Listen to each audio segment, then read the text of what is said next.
पता नहीं क्या है, पर इंसान का मन हमेशा अनजाने से खींचा चला जाता है। अंधेरे में फुसफुसाहट, परछाई जो हिलती डुलती सी लगती है। अनदेखी दुनिया एक अजीब सा आकर्षण रखती है।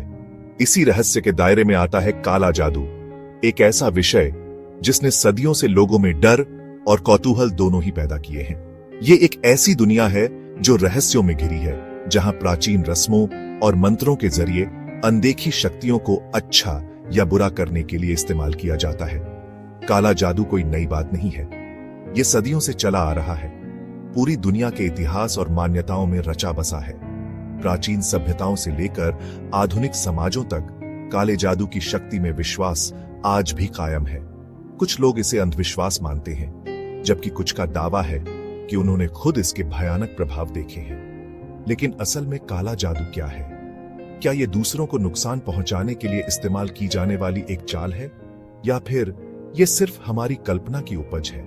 इस खोज में हम इस रहस्यमयी दुनिया की गहराई में जाएंगे, सच और झूठ के बीच का फर्क समझेंगे और काले जादू के रहस्यों पर रोशनी डालेंगे। हम इसके इतिहास के सफर पर निकलेंगे, इसकी प्रथाओं की जांच करेंगे और इसकी सच्चाई पर चल रही बहस को देखेंगे। हमारे साथ इस प्राचीन और अक्सर गलत समझे जाने वाले रिवाज काले जादू की पेचीदगियों को सुलझाने के सफर पर चलें। हमारा सफर एक बुनियादी सवाल से शुरू होता है, काला जादू असल में क्या है और ये दूसरी तरह की रहस्यमयी प्रथाओं से कैसे अलग है?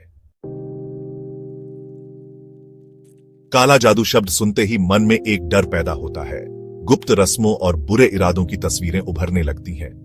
इसे अक्सर काली विद्या से जोड़ा जाता है, जो अलौकिक शक्तियों के इस्तेमाल से दूसरों को अपने काबू में करने की कोशिश करती है। काले जादू को आमतौर पर सफेद जादू के उलट माना जाता है, जिसके बारे में माना जाता है कि यह आध्यात्मिक ऊर्जा का इस्तेमाल अच्छे कामों के लिए करता है, जैसे कि बीमारियों को ठीक करना और सुरक्षा प्रदान करना। जहां सफेद जादू को अक्सर पवित्रता, प्रकाश और उपचार से जोड़ा जाता है, वहीं काले जादू को अंधेरे, नकारात्मकता और नुकसान से माना जाता है कि यह स्वार्थी इच्छाओं से प्रेरित होता है और निजी फायदे के लिए दूसरों को नियंत्रित या छलने की कोशिश करता है। काले जादू की रस्मों में अक्सर आत्माओं, राक्षसों या दूसरी अलौकिक शक्तियों को बुलाया जाता है और ताबीज, टोटके या यहाँ तक कि शरीर के तरल पदार्थों का भी इस्तेमाल किया जाता है।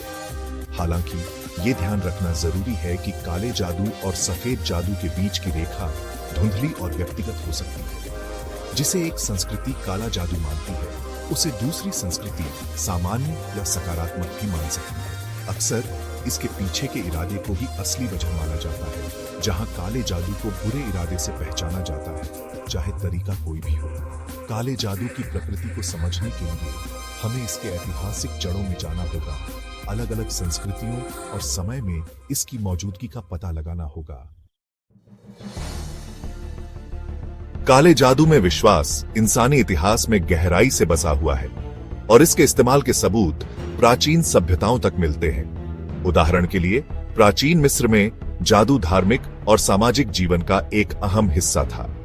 हालांकि मिस्र के लोग फायदेमंद और नुकसानदेह दोनों तरह के जादू करते थे, लेकिन जो लोग बुरे कामों के लिए जादू का इस्तेमाल करते थे, उनसे लोग डरते थे और उन्हें अलग थलग कर देते थे। इतिहास में काला जादू लोक कथाओं, पौराणिक कथाओं और धार्मिक मान्यताओं से जुड़ा रहा है। मध्ययुगीन यूरोप में जादू टोने के आरोप आम थे, जिनकी वजह से अक्सर लोगों को सताया और मार डाला जाता था। 17वीं सदी के अमेरिका में हुए सलेम विच ट्रायल काले जादू के आसपास के डर और दहशत का एक भयानक उदाहरण है। भारत में काले जादू का एक लंबा और जटिल इतिहास है, जो देश की सांस्कृतिक और आध्यात्मिक पृष्ठभूमि में गहराई से रचा बसा है। अथर्ववेद जैसे प्राचीन भारतीय ग्रंथों में ऐसे मंत्र और रस्में हैं जो अच्छे और बुरे दोनों तरह के जादू से संबंधित हैं। तांत्रिक परंपराएं जो सूक्ष्म ऊर्जाओं के इस्तेमाल की खोज करती हैं, उनमें भी ऐसी प्रथाएं शामिल हैं जिन्हें काला जादू माना जा सकता है।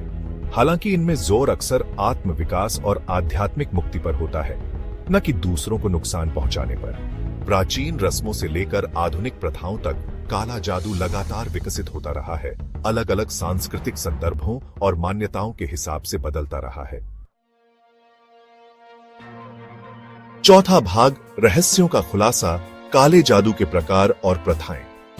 काले जादू से जुड़ी प्रथाएं उतनी ही विविध हैं जितनी कि उनमें विश्वास करने वाली संस्कृतियां।